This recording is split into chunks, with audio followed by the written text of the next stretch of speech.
और अगर ऐसा ना हो तो वो पॉइंट चार्जेस नहीं होंगे। और ये स्केल की जो हाइट है वो 8 सेंटीमीटर है। न्यूक्लियस उसके अराउंड इलेक्ट्रॉन घूमते हैं, इलेक्ट्रॉन रिलीज करता है और दूसरा उसको गेन करता है, तो Na प्लस आयन में कन्वर्ट हो जाएगा Cl minus ion. Hello students, एक बार फिर वेलकम है आपका अपने ही प्यारे चैनल में जिसमें अपना कोर्स चल रहा है इलेक्ट्रोस्टैटिक्स पे। ठीक है, आज मैं आपके लिए इलेक्ट्रोस्टैटिक्स पे कोर्स लेके आया हूँ कूलॉम्स लॉ। ठीक है, लेक्चर स्टार्ट करने से पहले अपनी ही स्टाइल में मैं आपसे कुछ क्वेश्चंस पूछना चाहता हूँ, जिस क्वेश्चन के आंसर अपने इस लेक्चर में पढ़ेंगे। क्या आपको पता है कि दो चार्जेस के बीच में लगने वाला फोर्स 10 हाथियों के फोर्स से भी ज्यादा हो सकता है? मतलब 10 हाथी जो है जितना जमीन पर एक के ऊपर एक खड़े होकर जितना जमीन पर फोर्स लगाते हैं, उसके कंपैरेटिवली छोटे मोटे नन्हे मुन्ने चार्ज जो है वो कई गुना ज्यादा फोर्स लगा सकते हैं। क्या आपको पता है कि हमारी इस खूबसूरत सी दुनिया में हम आसपास जो चीजें देखते हैं, चाहे ये मार्कर है, चाहे ये बोर्ड है, चाहे हमारी बॉडी है, एक डेफिनेट शेप में होती है, एक डेफिनेट शेप और साइज में होती है।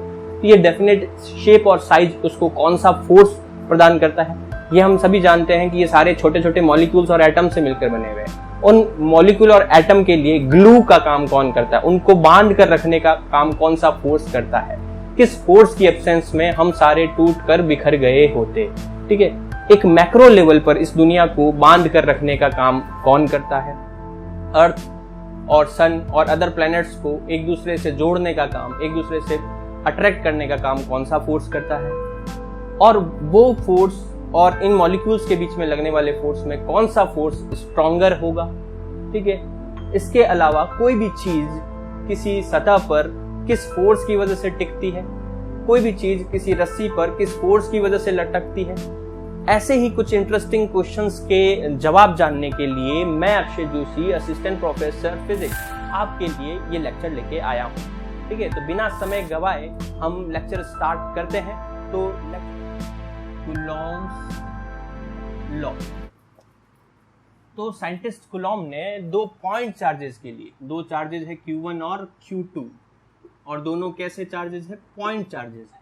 पॉइंट चार्ज की डेफिनेशन कैसे देंगे? ऐसे चार्जेस जिनके साइज, चार्ज के जो साइज है वो उनके बीच की जो डिस्टेंस है वो डिस्टेंस के कंपैरेटिवली बहुत कम हो। जब भी चार्जेस के साइज उनके बीच की डिस्टेंस के कंपैरेटिवली बहुत कम हो तो उनको पॉइंट चार्जेस कहेंगे, और अगर ऐसा ना हो तो वो पॉइंट चार्जेस नहीं होंगे।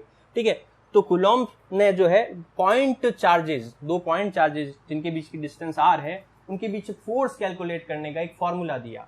उन्होंने बताया कि जो फोर्स होता है दोनों के बीच, वो दोनों चार्जेस के मैग्नीट्यूड के प्रोडक्ट के डायरेक्टली प्रोपोर्शनल होता है। मतलब जैसे जैसे हम चार्जेस का मैग्नीट्यूड बढ़ाएंगे उसी रेशियो में फोर्स भी बढ़ जाएगा। जैसे ये एग्जांपल आप देख सकते हैं, तो 1 कूलॉम के जो चार्जेस हैं उनके बीच में 10 न्यूटन का फोर्स लग रहा है, वही 2 कूलॉम चार्जेस के बीच में उतनी ही डिस्टेंस पर फोर्स जो है वो 40 न्यूटन का हो गया, क्योंकि चार्जेस का प्रोडक्ट 4 टाइम्स बढ़ गया, इसलिए फोर्स भी 4 टाइम्स बढ़ गया। तो फोर्स जो होता है चार्ज के प्रोडक्ट के डायरेक्टली प्रोपोर्शनल होता है, और वही फोर्स उनकी बीच की डिस्टेंस के स्क्वायर के इनवर्सली प्रोपोर्शनल होता है। मतलब डिस्टेंस कम करने पर फोर्स जो है वो बढ़ेगा और डिस्टेंस बढ़ाने पर फोर्स जो है वो कम होगा। ठीक है, और कैसे कम होगा? उसकी डिस्टेंस के स्क्वायर के इनवर्सली प्रोपोर्शनल होगा। यानी कि डिस्टेंस को अगर हम डबल कर दें तो 2 का स्क्वायर करेंगे 4, तो फोर्स जो है वो 4 टाइम्स कम हो जाएगा, जैसा कि इस एग्जांपल में आप देख सकते हैं। ठीक है, तो इन दोनों को जब हमने कंबाइन किया तो हमें मिला फोर्स जो है वो प्रोपोर्शनल है Q1 और Q2 के, और डिस्टेंस के स्क्वायर के इनवर्सली प्रोपोर्शनल है। ठीक है, फिर इसमें प्रोपोर्शनलिटी का साइन हटाते हैं, तो सभी जानते हैं प्रोपोर्शनलिटी का साइन हटाने पर एक कांस्टेंट आ जाता है। तो यहाँ हमने कांस्टेंट जो है वो K लिख दिया, तो K Q1 Q2 upon R square, ये फोर्स का फॉर्मूला बना। K यहाँ पर क्या है? K यहाँ पर प्रोपोर्शनलिटी कांस्टेंट है। ठीक है, K यहाँ प्रोपोर्शनलिटी कांस्टेंट है, और इस K की जो वैल्यू होती है वो होती है 9 × 10⁹। ये वैल्यू कैसे आई? ये वैल्यू जो है वो एक्सपेरिमेंट से निकाली गई। ठीक है, इसकी यूनिट देखें यहाँ से क्या हो जाएगी, आप देख सकते हैं K जो है वो क्या फॉर्मूला बनेगा यहाँ पर, FR² अपॉन Q1 Q2। तो F यहाँ पर फोर्स है, फोर्स का जो यूनिट होता है वो न्यूटन, आर यहाँ डिस्टेंस है, डिस्टेंस की यूनिट मीटर, तो मीटर स्क्वायर अपॉन चार्जेस की यूनिट कूलम होती है, 2 चार्जेस आ रहे हैं तो कूलम स्क्वायर, तो ये न्यूटन मीटर स्क्वायर पर कूलम स्क्वायर। ठीक है, किसी हिस्टोरिकल रीजन की वजह से इस k को जो है वो लिखा जाता है 1/4 पाई एप्सिलॉन नॉट। ठीक है, क्यों लिखा जाता है वो हम नेक्स्ट वीडियो में पढ़ेंगे। फिलहाल के लिए हमें ये समझना है कि k को 1/4 पाई एप्सिलॉन नॉट लिखा जाता है। यहाँ एप्सिलॉन नॉट जो है उसको हम बोलते हैं परमिटिविटी। ठीक है, परमिटिविटी ऑफ फ्री स्पेस, यानी कि मुक्त आकाश की विद्युतशीलता। ठीक है, इसकी जो वैल्यू होती है वो होती है 8.85 इंटू 10⁻⁻12। ठीक है, इसको परमिटिविटी क्यों बोलते हैं, परमिटिविटी का क्या मतलब होता है, फ्री स्पेस का क्या मतलब होता है, वो सारा हम नेक्स्ट लेक्चर में, नेक्स्ट वीडियो में देखेंगे। अभी के लिए फिलहाल आपको याद रखना है कि किसी हिस्टोरिकल रीजन की वजह से k को 1/4 पाई एप्सिलॉन नॉट लिखा गया और एप्सिलॉन नॉट की ये वैल्यू होती है। अब यहाँ इसकी यूनिट अगर हम देखें तो इजीली हम देख सकते हैं कि k यहाँ पर 1/4 पाई एप्सिलॉन नॉट है, तो एप्सिलॉन नॉट निकालें तो 1/4 पाई k होगा, यानी k की जो यूनिट आएगी उसकी इनवर्स हो जाएगी। तो k की यूनिट ये थी, तो एप्सिलॉन नॉट की यूनिट ये हो जाएगी coulomb square upon newton metre square. इस तरह से ये कूलम्स लॉ दिया गया। ठीक है, ये कूलम्स लॉ पढ़ने के बाद में अब इस पर बेस हम जो है वो न्यूमेरिकल और कंसेप्चुअल क्वेश्चन करते हैं, जिससे हमारे कॉन्सेप्ट और ज्यादा क्लियर हो। तो ये आप जो है पहले नोट कर लीजिए, फिर हम क्वेश्चन सॉल्व करते हैं।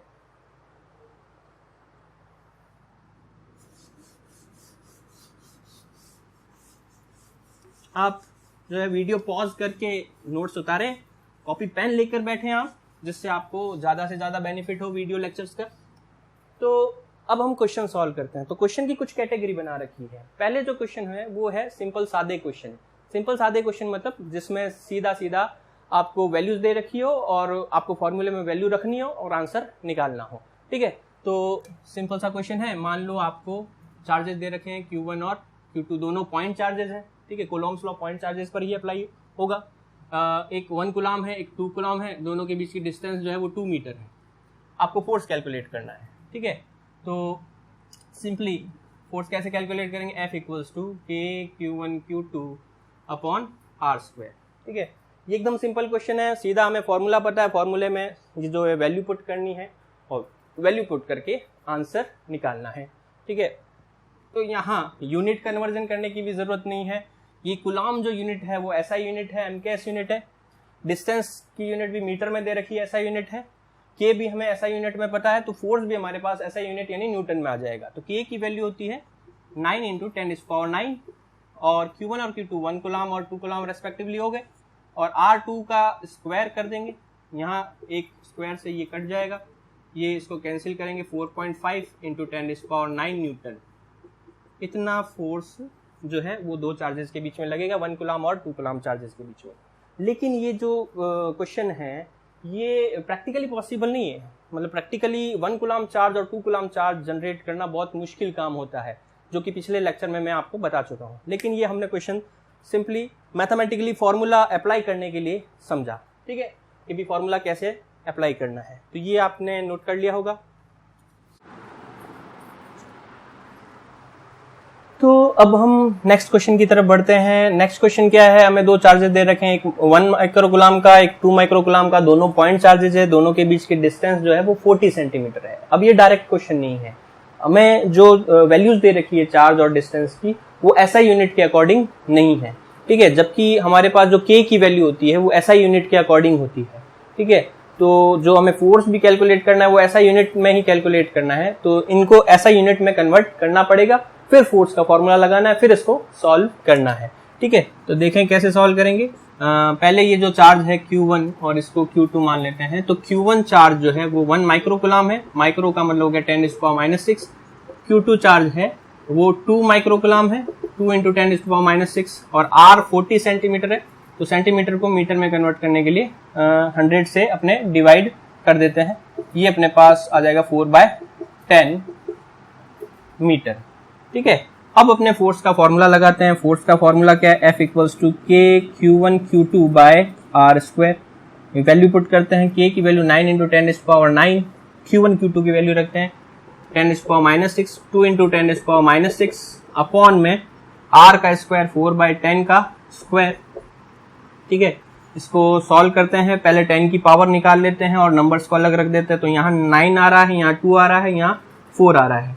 तो 9 इंटू 2/4 का स्क्वायर यानी कि 16, और 10 की पावर सॉल्व करते हैं। तो यहाँ देखो 10 की पावर 9 है, यहाँ -6, यहाँ -6 और -6 माइनस का 12 हो गया, और ये 10 का स्क्वायर ऊपर जाएगा, 100 2 पावर और ऐड होगी, तो ये माइनस का 12 और ये यहाँ 9 और 2 11, ठीक है।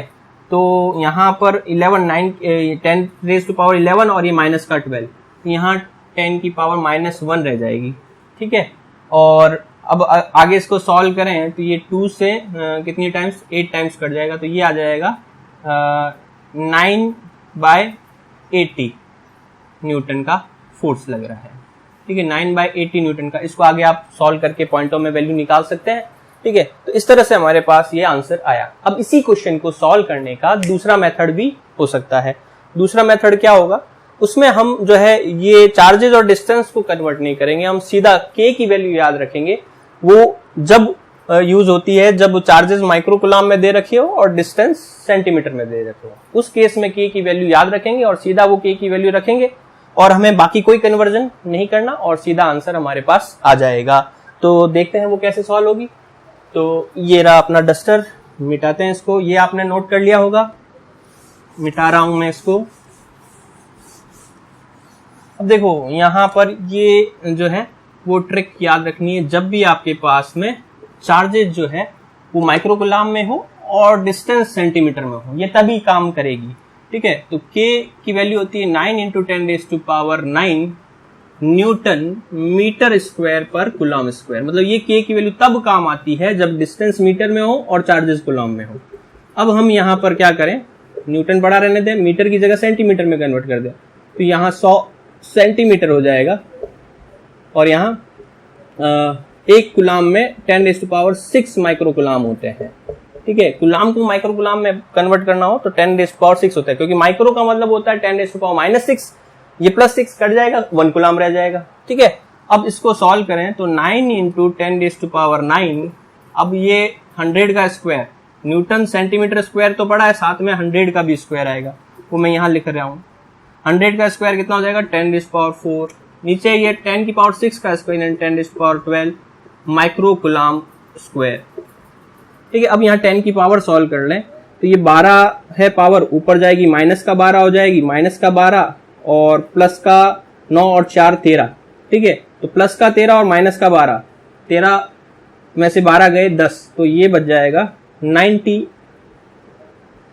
Newton centimetre square upon micro coulomb square. तो ये k की वैल्यू जो है हमें इस तरह के क्वेश्चन के लिए याद रखनी है 90, ठीक है। ये आप पहले ट्रिक नोट कर लीजिए, फिर इस पर इस क्वेश्चन को सॉल्व करते हैं। वीडियो पॉज करके आप नोट कर सकते हैं।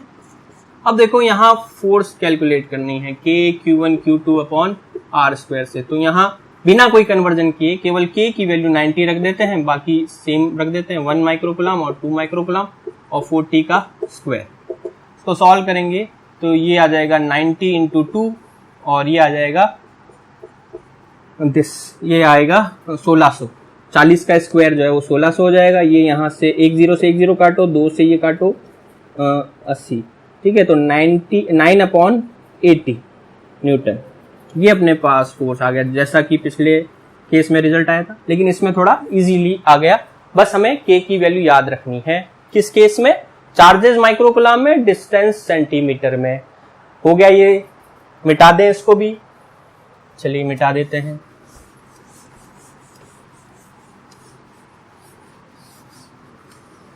तो ये था सिंपल क्वेश्चन, ये भी। नेक्स्ट क्वेश्चन जो है उसमें हम थोड़ा सा मैथमेटिकल ट्विस्ट वाले क्वेश्चन, मतलब जिसमें एक मैथमेटिकल कॉन्सेप्ट लगता हो, ठीक है, उसके साथ साथ अपना कूलम वाला भी कॉन्सेप्ट लग रहा है, और उसके बेस पर हम क्वेश्चन सॉल्व करते हैं। देखो क्वेश्चन क्या है, क्वेश्चन मान लो इस तरह से है कि एक आपको ट्राइंगल दे रखा है, उस ट्राइंगल में जो है एक चार्ज यहाँ, एक चार्ज यहाँ दे रखा है। मान लो ये A B C पॉइंट है, B पर कोई चार्ज नहीं है, ए और सी पर चार्ज दे रखे हैं। यहाँ पर जो है वो 1 माइक्रोकूलम चार्ज दे रखा है, यहाँ 2 माइक्रोकूलम चार्ज दे रखा है। ठीक है, ये ट्राइंगल के जो कॉर्नर है इसमें ये जो डिस्टेंस है वो 60 सेंटीमीटर है और ये जो डिस्टेंस है वो 40 सेंटीमीटर है। ठीक है, हमें क्या करना है, ये जो दो चार्जेस है 1 माइक्रोकूलम और 2 माइक्रोकूलम, इनके बीच का फोर्स कैलकुलेट करना है। ठीक है, तो यहाँ पर हमें फोर्स का जो फॉर्मूला लगाना है वो फोर्स का फॉर्मूला कैसे लगाएंगे, F equals to K Q1 Q2 upon R square, ऐसे लगाएंगे। ठीक है, K की वैल्यू पता है, Q1 Q2 की पता है, R हमें देखना है। तो R क्या होता है, पहले चार्ज और दूसरे चार्ज के बीच की डायरेक्ट डिस्टेंस, ये डिस्टेंस देखनी है।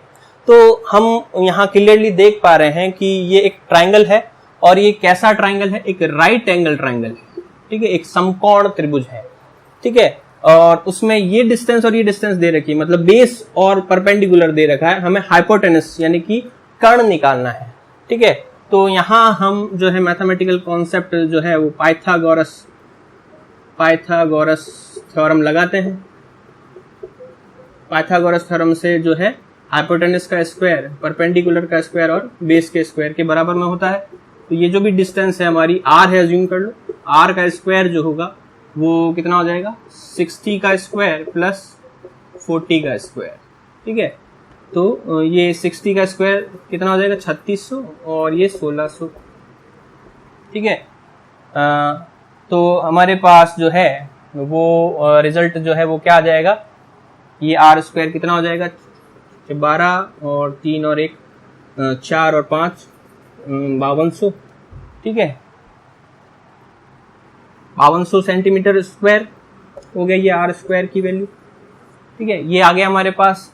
अब यहाँ आप देखो चार्जेस माइक्रोकूलम में दे रखे हैं और डिस्टेंस सेंटीमीटर में दे रखी है, तो के की वैल्यू सीधा हम रख देते हैं 90, Q1 Q2 सीधा 1 और 2, यहाँ हमने माइक्रोकूलम को चेंज नहीं किया, और आर स्क्वायर की जगह 5200 सेंटीमीटर स्क्वायर। तो यहाँ से ये कट जाएगा कितनी बार, 2 टाइम्स, ये 6 टाइम्स, 2 0, 1 0 से 1 0 कट गया, 9/260 न्यूटन ये फोर्स हो गया अपने पास।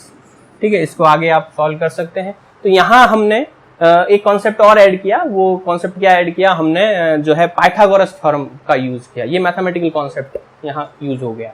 ठीक है, थोड़ा सा कई बार डायरेक्ट वे में हमें पता चल जाता है कि यहाँ राइट एंगल ट्राइंगल है तो पाइथागोरस थ्योरम लगेगी, कई बार जो है उसको थोड़ा सा और ट्विस्ट कर दिया जाता है। ठीक है, तो ये भी आपने कर लिया होगा, इसको भी मैं मिटा रहा हूं।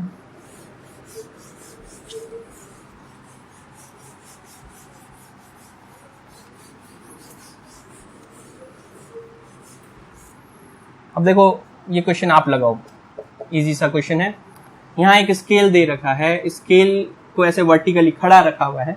ठीक है, उस पर एक चार्ज रखा हुआ है, ये चार्ज है 2 माइक्रोकूलम का, और दूसरा स्केल दे रखा है वो भी इस तरह से इसके पैरेलल खड़ा कर दिया, उस पर चार्ज जो है वो 3 माइक्रोकूलम है। ठीक है, इन दोनों स्केल्स के बीच में जो डिस्टेंस है वो डिस्टेंस दे रखी है, मान लो 3 सेंटीमीटर की डिस्टेंस दे रखी है, और ये जो स्केल है उसकी जो हाइट है, इस स्केल की हाइट जो है वो 4 सेंटीमीटर है, और ये स्केल की जो हाइट है वो 8 सेंटीमीटर है।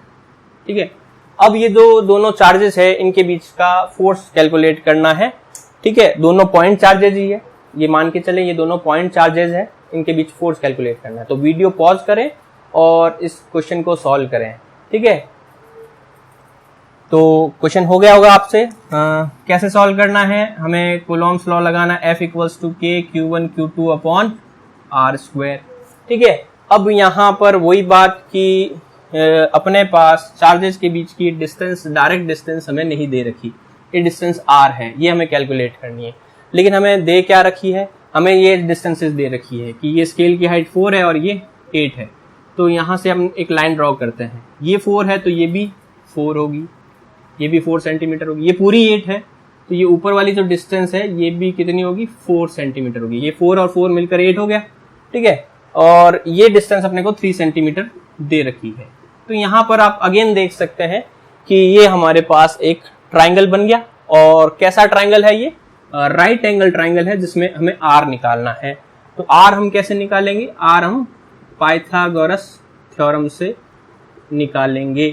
तो आर का स्क्वायर, हाइपोटेनस का स्क्वायर जो है वो बेस का स्क्वायर प्लस ये परपेंडिकुलर का स्क्वायर करते हैं, तो ये 9 + 16 ये 25 सेंटीमीटर स्क्वायर के बराबर में आ गया। तो आर स्क्वायर हमारे पास 25 सेंटीमीटर स्क्वायर आ गया। चार्जेस हमें माइक्रोगुलाम में दे रखा है, डिस्टेंस हमें सेंटीमीटर में दे रखी है, तो के की वैल्यू हम सीधा रख देते हैं 90 और ये वैल्यू सीधी रख देते हैं 2 और 3 अपॉन में आर यानी 25 सेंटीमीटर स्क्वायर। ठीक है, अब इसको सॉल्व कर लेते हैं। सॉल्व करना इजी है, 5 से ये 5 टाइम्स जाएगा, 5 से ये 1 टाइम गया, 4 रिमाइंडर है 18, और फिर अपने जो है इसको आगे सॉल्व किया जा सकता है। आप देख सकते हैं कि ये जो है 18 × 2 36 × 3/5। ठीक है, तो ये आ जाएगा 18 110 डिवाइडेड बाय 5 और 108 डिवाइडेड बाय 5, ये 2 टाइम्स, ये 1 टाइम्स, 3 रिमाइंडर रहे 60 हुए 3 रिमाइंडर हुए 30 हुए, 30 से 6 टाइम, तो ये अपने पास आ गया 21.6 न्यूटन का फोर्स आ गया। ठीक है, इतना फोर्स वर्क करेगा इन चार्जेस के बीच में। ठीक है, तो ये भी जो है एक ट्विस्ट था, इसमें भी हमें देखना पड़ेगा कि पाइथागोरस थ्योरम लग रही है या नहीं लग रही। इस तरह से क्वेश्चन सॉल्व करेंगे। तो ये भी आपको समझ में आ गया होगा, मिटा देते हैं इसको भी।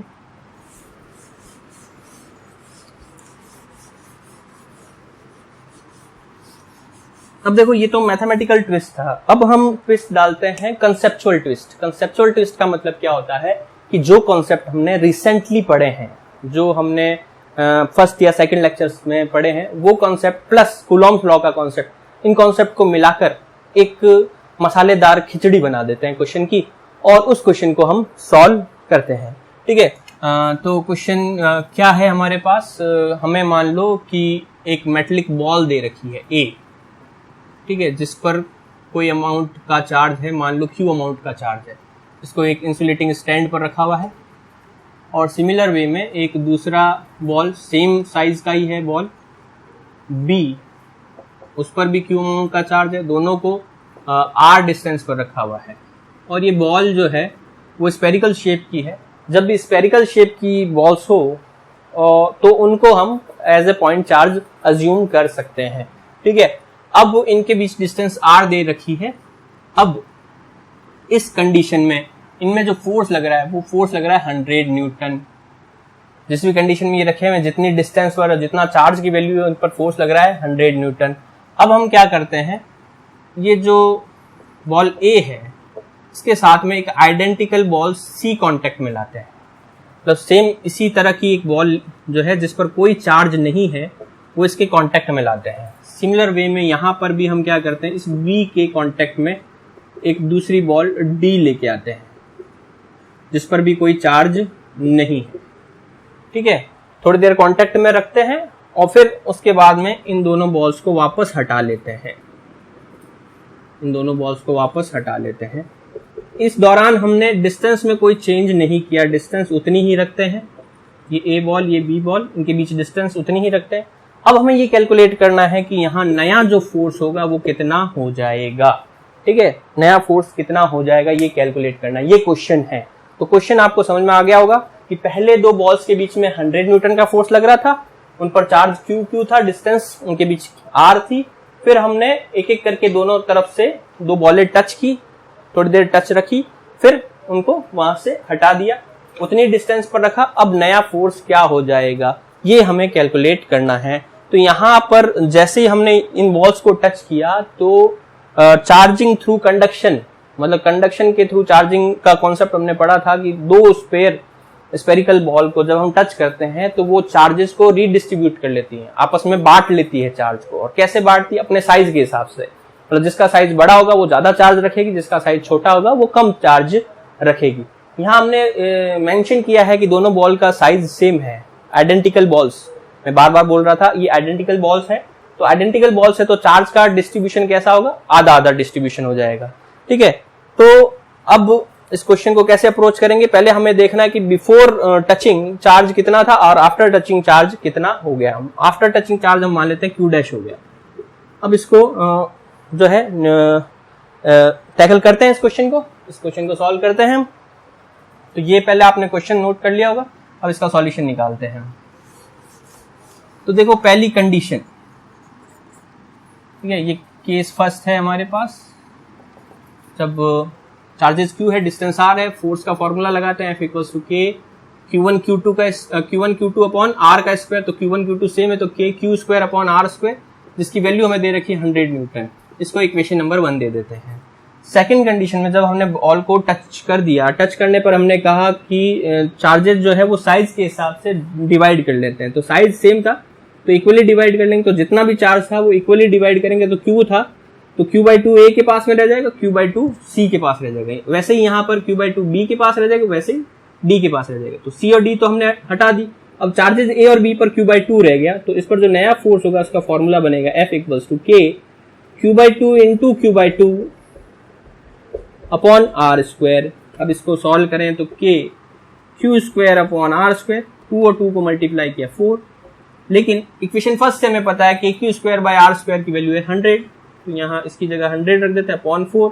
इसको सॉल्व करेंगे 25 न्यूटन, मतलब अब फोर्स जो है वो घटकर 25 न्यूटन हो जाएगा।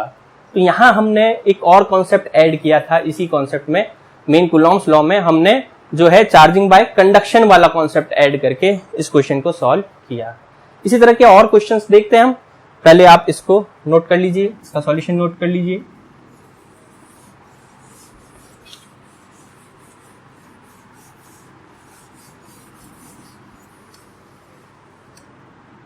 अब एक और क्वेश्चन, मान लो आपको ऐसे ही 2 मेटेलिक स्पेयर्स दे रखे हैं और वो किसी इंसुलेटिंग स्टैंड पर रखे हुए हैं, ठीक है। उनके बीच की डिस्टेंस जो है वो 5 एंगस्ट्रॉम दे रखी है, ठीक है। 2 चार्जेस है, उनके बीच की डिस्टेंस 5 एंगस्ट्रॉम दे रखी है और इन पर जो फोर्स फील हो रहा है, इन पर चार्ज क्यू है, दोनों पर सिमिलर चार्जेस है, पहले स्पेयर और दूसरे स्पेयर दोनों पर सिमिलर चार्जेस है, और जो दोनों के बीच में रिपल्सिव फोर्स फील हो रहा है, फोर्स जो है वो आ रहा है 3.7 इंटू 10⁻⁹ न्यूटन का फोर्स आ रहा है, ठीक है। हमें ये बताना है कि दोनों पर जो है कितने अमाउंट में इलेक्ट्रॉनों का ट्रांसफर हुआ है, ठीक है। दोनों पर जो भी चार्ज प्रोड्यूस हुआ है वो इलेक्ट्रॉनों के ट्रांसफर की वजह से हुआ है, तो कितना चार्ज जो है वो इलेक्ट्रॉनों का फॉर्म में ट्रांसफर हुआ है वो हमें कैलकुलेट करना है। मतलब हमें फोर्स दे रखी है, हमें डिस्टेंस दे रखी है और हमसे चार्ज भी नहीं पूछ रहे हैं, हमें पूछ रहे हैं कि कितना इलेक्ट्रॉन ट्रांसफर हुए हैं इन मेटल से, ठीक है। तो वो कैलकुलेट करना है। तो यहाँ 2 कॉन्सेप्ट जो है वो मिक्स हो रहे हैं, ठीक है। तो पहले हमें जो अभी करंट कॉन्सेप्ट पता है उसका यूज करते हैं।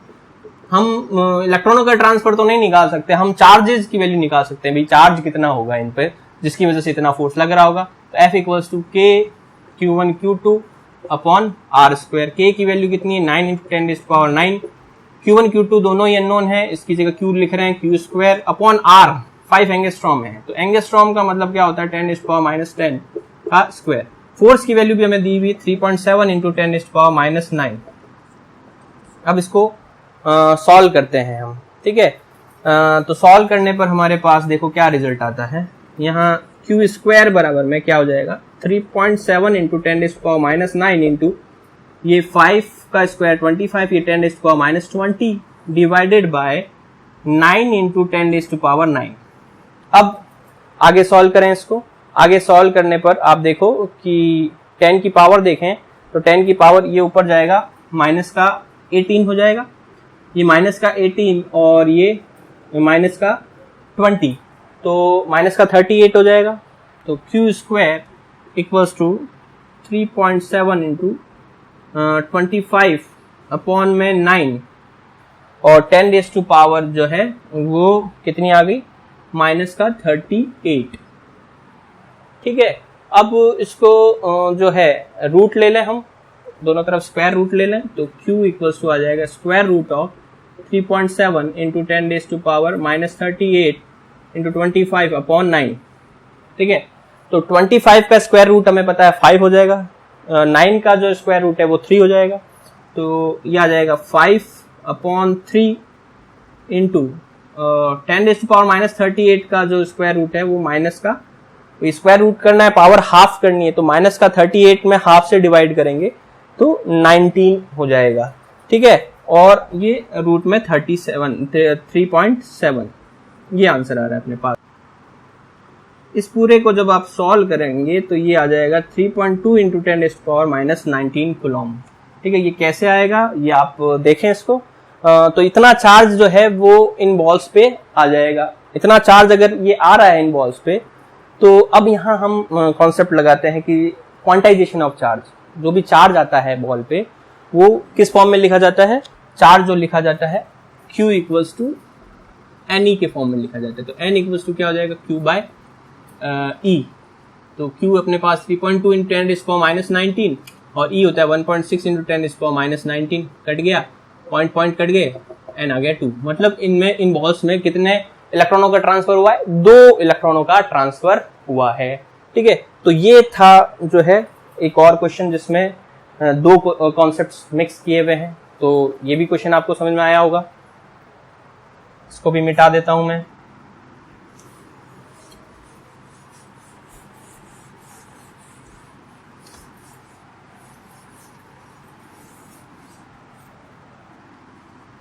अब हम नेक्स्ट क्वेश्चन की तरफ बढ़ते हैं। ठीक है, ये तो हमने अभी पढ़े मैथमेटिकल ट्विस्ट और कंसेप्चुअल ट्विस्ट वाले क्वेश्चन। अब एक क्वेश्चन लेते हैं थोड़ा फील लेने के लिए। ठीक है, मतलब कूलॉम्स लॉ का थोड़ा फील देते हैं, देखते हैं, समझते हैं कि कैसे काम करता है कूलॉम्स लॉ। तो मैंने आपसे एक क्वेश्चन पूछा था लेक्चर की शुरुआत में कि जो भी बॉडी आसपास की हम चीज़ें देखते हैं एक डेफिनेट शेप में देखते हैं, मार्कर हो गया, बोर्ड हो गया, ठीक है, हमारी बॉडी हो गई, वो एक डेफिनेट शेप में देखते हैं, वो किस वजह से होती है, किस फोर्स की वजह से होती है? तो ये होती है कूलॉम्स फोर्स की वजह से। ठीक है, ये एक डेफिनेट शेप में होती है कूलॉम फोर्स की वजह से, इलेक्ट्रिकल फोर्स की वजह से। आप सबको पता है कि जो भी मटेरियल बने होते हैं वो छोटे छोटे एटम्स और मॉलिक्यूल से बने होते हैं। एटम का स्ट्रक्चर कैसा होता है? बीच में न्यूक्लियस, उसके अराउंड इलेक्ट्रॉन घूमते हैं। तो उस इलेक्ट्रॉन को अट्रैक्ट करके कौन रखता है? न्यूक्लियस। न्यूक्लियस पर पॉजिटिव चार्ज होता है, इलेक्ट्रॉन पर नेगेटिव चार्ज होता है। तो ये पॉजिटिव और नेगेटिव के बीच में जो फोर्स काम कर रहा है वो कौन सा फोर्स काम कर रहा है? Coulomb force. तो कूलॉम फोर्स की वजह से ही एटम अपने एक स्ट्रक्चर में है। अब 2 एटम जब पास में आते हैं और Cl, तो एक एटम जो है वो इलेक्ट्रॉन रिलीज करता है और दूसरा उसको गेन करता है। तो Na प्लस आयन में कन्वर्ट हो जाएगा, Cl माइनस आयन में कन्वर्ट हो जाएगा। फिर दोनों प्लस और माइनस के बीच में अट्रैक्शन होगा, तो इन एटम से मिलने से मॉलिक्यूल्स बनेंगे। ठीक है, तो एटम से मॉलिक्यूल्स कैसे बनते हैं? कूलॉम फोर्स की वजह से। अब यही मॉलिक्यूल्स जो है एक दूसरे को जब अट्रैक्ट करेंगे तो पूरा मैटर बन जाएगा।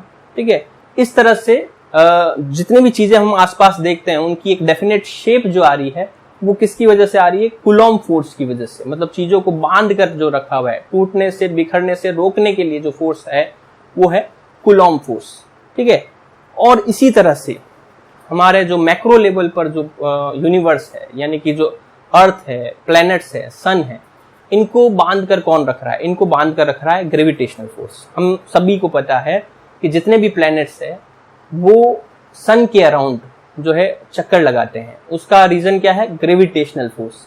सन ने ग्रेविटेशनल फोर्स की वजह से उनको बांध कर रखा हुआ है, कहीं जाने नहीं दे रहा। अगर ग्रेविटेशनल फोर्स नहीं होता तो सारे प्लैनेट्स यूनिवर्स में इधर उधर चक्कर लगा रहे होते, जैसे गैस के पार्टिकल घूमते हैं। ठीक है, लेकिन वो एक डेफिनेट ऑर्बिट में चक्कर इसी वजह से लगा पा रहे क्योंकि ग्रेविटेशनल फोर्स ने उनको बांध कर रखा हुआ है। तो मैक्रो लेवल पर ग्रेविटेशनल फोर्स बांध कर रखता है और माइक्रो लेवल पर यानी कि मॉलिक्यूल्स और एटम्स को इलेक्ट्रिकल फोर्स बांध कर रखता है। ठीक है, तो इसमें से कौन सा ज्यादा स्ट्रॉन्ग फोर्स है? ठीक है, इसमें से कौन सा फोर्स ज्यादा स्ट्रॉन्ग है? तो इसको हम एक एग्जांपल से समझते हैं। जैसे मान लो ये मेरा हाथ है, ये हाथ कई सारे मॉलिक्यूल से मिलकर बना हुआ है। ठीक है, अब इसमें मैं किसी एक मॉलिक्यूल के बारे में सोचूं तो उस मॉलिक्यूल पर अर्थ ग्रेविटेशनल फोर्स लगा रही है और बाकी मॉलिक्यूल्स उसको अपनी तरफ अट्रैक्ट करके रखे हुए हैं। ठीक है, अगर ग्रेविटेशनल फोर्स स्ट्रांग होता तो ये जो मेरे हाथ का मॉलिक्यूल है वो टपक कर अर्थ की तरफ चला गया होता और ऐसे करते करते धीरे धीरे मेरे हाथ में डिके होने लग जाता, क्षरण होने लग जाता। जैसे मोमबत्ती से मोम टपकता है वैसे मेरी हाथ से मॉलिक्यूल्स टपकने लगते और धीरे धीरे धीरे धीरे धीरे धीरे जो है मेरे बॉडी के पार्ट्स जो है वो मेरी बॉडी से अलग होने लगते हैं। तो ऐसा एक्चुअल में होता नहीं है। इसका मतलब क्या हुआ कि ये मॉलिक्यूल्स जो है वो स्ट्रांगली अट्रैक्टेड है बाकी मॉलिक्यूल्स से। ठीक है, इसका मतलब जो इलेक्ट्रोस्टैटिक फोर्स होता है वो ग्रेविटेशनल फोर्स से काफी स्ट्रांग होता है। ठीक है, इसको एक दो न्यूमेरिकल एग्जांपल से समझते हैं। तो सिंपल एक क्वेश्चन उठाते हैं, मान लो हमारे पास 1 माइक्रोकूलम और 2 माइक्रोकूलम के दो चार्जेस हैं जिनके बीच की डिस्टेंस 1 एंगस्ट्रॉम है। ठीक है, इनके बीच फोर्स कैलकुलेट करते हैं। तो F equals to KQ1 Q2 upon R²। ठीक है, 9 इंटू 10⁻⁹ Q1 है माइक्रोकूलम 10⁻⁻⁶, Q2 है 2 इंटू 10⁻⁻⁶, 2 माइक्रोकूलम 1 एंगस्ट्रॉम। एंगस्ट्रॉम का मतलब क्या होता है? 10⁻⁻10 का स्क्वायर। अब आप लोग सोच रहे होंगे सर आपने तो बताया था कि माइक्रोकूलम हो तो K की वैल्यू 90 रख दो और माइक्रोकूलम को चेंज करने की जरूरत नहीं है। वो तब होता है जब डिस्टेंस सेंटीमीटर में हो। यहाँ डिस्टेंस हमने एंगस्ट्रॉम में ले रखी है, इसलिए हमने यहाँ कन्वर्ट नहीं किया। अब इससे फोर्स को कैलकुलेट करते हैं। तो फोर्स कैलकुलेट करने के लिए देखें यहाँ पर 9 इंटू 2 18, बाकी 10 की पावर देखें तो 10 की पावर यहाँ से आ रही है 9, यहाँ -10 का स्क्वायर करेंगे तो माइनस का 20 आएगा, ऊपर जाएगा प्लस का 20 हो जाएगा, और ये -6 और -6 माइनस का 12 हो जाएगा। ठीक है, तो 20 माइनस 12 8 और 9 17 न्यूटन। तो इतना फोर्स लग रहा है दो नन्हे मुन्ने चार्जेस के बीच में, जब उनके बीच की डिस्टेंस कितनी है 1 एंगस्ट्रॉम। 10⁻17 न्यूटन ऑर्डर का फोर्स लग रहा है। ठीक है, इसको हम इस तरह से भी लिख सकते हैं 1.8 इंटू 10⁻18 न्यूटन। इतना जो है वो ज्यादा फोर्स लग रहा है दो चार्जेस के बीच में। अब अगर हम बात करें 10 हाथी एक के ऊपर एक बैठे हैं। ठीक है, 10 हाथी जो एलिफेंट्स है जो एक के ऊपर एक बैठे हैं, जैसा कि आप इस डायग्राम में देख सकते हैं। अब ये जो है वो जमीन पर कितना फोर्स लगा रहे होंगे उसको कैलकुलेट करना है। तो मैं एक हाथी का जो वेट है वो mg से कैलकुलेट कर लेता हूं। मान लो कि उसका 100 क्विंटल वेट है। 100 क्विंटल, एक क्विंटल में 100 kg होते हैं, तो ये 100 इंटू 100 ये इसका मास हो गया, और g की वैल्यू कितनी हो गई 10 हो गई। ठीक है, तो यहाँ 10 रेज़ टू पावर कितनी हो गई 2 2 4 और 1 5।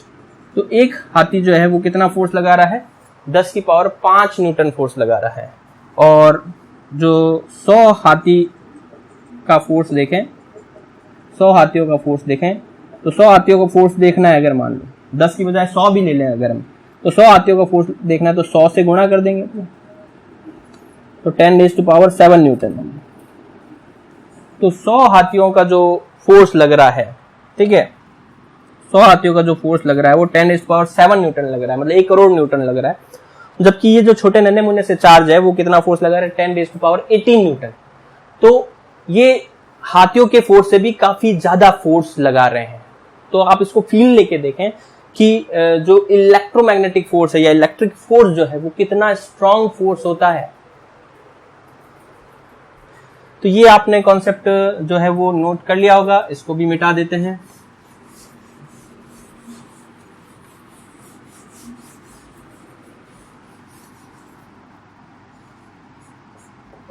से और ज्यादा अच्छे से फील करने के लिए इसी कॉन्सेप्ट को हम कंपैरिजन बराबर का करते हैं। यहाँ हमने कंपैरिजन हाथियों और पॉइंट चार्जेस के बीच में किया। अब हम जो है ग्रेविटेशनल फोर्स का कंपैरिजन करते हैं इलेक्ट्रॉन और प्रोटॉन के बीच में कितना फोर्स लगाते हैं। तो हमें क्वेश्चन दे रखा है एक इलेक्ट्रॉन है और एक प्रोटॉन है। ठीक है, एक इलेक्ट्रॉन है और एक प्रोटॉन है। मैं मार्कर ले लेता हूं। इलेक्ट्रॉन और प्रोटॉन मान लो r डिस्टेंस पर रखे हुए हैं। हमें इनके बीच जो है gravitational force, compare gravitational and electric force between them, ठीक है। हमें जो है इलेक्ट्रॉन और प्रोटॉन के बीच में कितना ग्रेविटेशनल और कितना इलेक्ट्रिक फोर्स लग रहा है उनके बीच का कंपैरिजन करना है। तो हम पहले जो है ग्रेविटेशनल फोर्स कैलकुलेट करते हैं। तो ग्रेविटेशनल फोर्स का फॉर्मूला होता है G(m1m2) अपॉन r²। ठीक है, m1 m2 दोनों इलेक्ट्रॉन और प्रोटॉन के मास हो गए। G ग्रेविटेशनल कांस्टेंट होता है जिसकी वैल्यू होती है 6.67 इंटू 10⁻11 न्यूटन मीटर स्क्वायर पर kg²। ये क्लास 11th में आपने पढ़ा हुआ है। ठीक है, वैसे इलेक्ट्रिकल फोर्स का फॉर्मूला अभी हमने ताजा पढ़ा है KQ1 Q2 अपॉन r², जहां K की वैल्यू जो होती है वो होती है 9 इंटू 10⁹ न्यूटन मीटर स्क्वायर पर coulomb square. Q1 Q2 electron proton पर चार्ज की वैल्यू है, R दोनों ही केस में डिस्टेंस है। ठीक है, कंपेयर करना है दोनों को। कंपेयर करने के लिए क्या करेंगे, दोनों को डिवाइड कर देंगे। तो FE/FG करते हैं, इसको मान लो इक्वेशन सेकंड माने, तो इक्वेशन फर्स्ट माने, इक्वेशन सेकंड में इक्वेशन फर्स्ट से डिवाइड कर देते हैं। तो FE/FG करेंगे तो लेफ्ट साइड में और राइट साइड में दोनों तरफ डिवीजन होगा, तो इधर भी डिवाइड करेंगे तो R स्क्वायर से R स्क्वायर कैंसिल, ये आ जाएगा K Q1 Q2 upon G M1 M2, ये फोर्स होगा दोनों के बीच में। ठीक है, अब हम यहाँ वैल्यू पुट कर देते हैं और इसको सॉल्व करते हैं। तो देखो आप वैल्यू पुट करते हैं, G की जगह K की जगह पर आ जाएगा 9 इंटू, मैं थोड़ा इसको इधर लिख देता हूं, FE/FG। देखो K की जगह पर आ जाएगा 9 इंटू 10⁹, नीचे G की जगह पर आ जाएगा 6.67 इंटू 10⁻11 मल्टीप्लाइड Q1 Q2। तो इलेक्ट्रॉन और प्रोटॉन पर चार्जेस कितने होते हैं, इलेक्ट्रॉन प्रोटॉन पर होता है 1.6 इंटू 10⁻19 कूलम, दोनों पर सेम होते हैं इसलिए मैं यहाँ स्क्वायर कर रहा हूँ। अपॉन में M1 M2 दोनों के मास देखने, इलेक्ट्रॉन का मास और प्रोटॉन का मास। तो इलेक्ट्रॉन पर जो मास होते हैं वो होता है 9.1 इंटू 10⁻31 और प्रोटॉन पर जो मास होता है वो होता है 1.67 इंटू 10⁻27। ठीक है, तो ये अपने पास जो है रिजल्ट आया। अब देखो इसमें हम 10 की पावर को अलग से सॉल्व करते हैं, बाकी अलग रखते हैं, 10 की पावर को अलग से सॉल्व करते हैं। तो मैं ये मिटा रहा हूँ, क्वेश्चन मिटा रहा हूँ। अब देखो यहाँ पर 9 इंटू 1.6 का स्क्वायर आ जाएगा 2.56। ठीक है, ये 16 होता है, 16 का स्क्वायर 256 होता है, पॉइंट के एक डिजिट के बाद पॉइंट लगा हुआ है तो स्क्वायर करें 2 डिजिट के बाद लग जाएगा। ये नीचे देखें 6.67, 9.1 और 1.67। ठीक है, ये नंबर हमने अलग कर लिए। अब यहाँ हम 10 की पावर्स देखते हैं, तो यहाँ 10 की पावर 9 आ रहा है और यहाँ माइनस का 19 है, उसका स्क्वायर कर रहे हैं तो माइनस का 38 हो जाएगा। नीचे देखें हम 10 की पावर -11, -31, माइनस का 11, माइनस का 31, माइनस का 27। ठीक है, अब हम क्या करते हैं, ये सारी पावर माइनस में ऊपर जाकर प्लस की हो जाएगी, तो यहाँ ऊपर देखो 10 की पावर कितनी हो जाएगी, तो आप इजीली देख सकते हैं, ये हो जाएगा 11, 31, 10, 41 और 1 42, 42 और 20, 42 और 20 62, 62 और 7 69। ठीक है, ये प्लस का 69 हो जाएगा और उसमें से 9 और ऐड करने और 38 सब्सट्रैक्ट करने हैं। तो 69 में 9 हम ऐड करेंगे तो कितना हो जाएगा 78। 78 में से 38 लेस करेंगे तो ये आ जाएगा 40, 10⁻40 और ये आ रहा है 9 इंटू 2.56 अपॉन में 6.67 इंटू 9.1.67। ठीक है, आगे सॉल्व करते हैं इसको। ये अपने पास देख सकते हैं कि ऊपर जो नंबर है वो कम है, नीचे जो नंबर है कंपैरेटिवली बड़ा नंबर है। ठीक है, तो हम क्या करेंगे, इसको अप्रोक्सीमेट सॉल्व करेंगे, इनके ऑर्डर का आएगा। मतलब जो इलेक्ट्रिकल फोर्स होता है वो ग्रेविटेशनल फोर्स से 10⁻39 टाइम्स जो है वो ज्यादा होता है। ठीक है, 10⁻39 टाइम्स का मतलब हो गया ये 10⁻7 की पावर 5 इंटू 10⁻4। ऐसे ब्रेक कर सकते हैं इस पावर को। पावर 7 में क्यों ब्रेक किया, क्योंकि 10⁻7 मतलब होता है करोड़। तो यहाँ पर 10⁻4 का मतलब क्या होता है 10,000। ठीक है, तो 10,000 और ये करोड़, और ये भी करोड़ कितनी बार लिखना है 5 बार। तो जो इलेक्ट्रिकल फोर्स है वो ग्रेविटेशनल फोर्स की कंपैरेटिवली 10,000 करोड़ करोड़ करोड़ करोड़ 5 टाइम्स करोड़ ज्यादा होती है। ठीक है, तो ये जो है वो हमारे पास रिजल्ट आया कि जो हमने फील लिया अच्छे से कि जो इलेक्ट्रिकल फोर्स है वो ग्रेविटेशनल फोर्स की कंपैरेटिवली कितनी ज्यादा होती है। ठीक है, आज के लिए इतना ही, बाकी हम नेक्स्ट क्लास में पढ़ते हैं। तब तक के लिए बी प्रिपेयर्ड फॉर एग्जाम।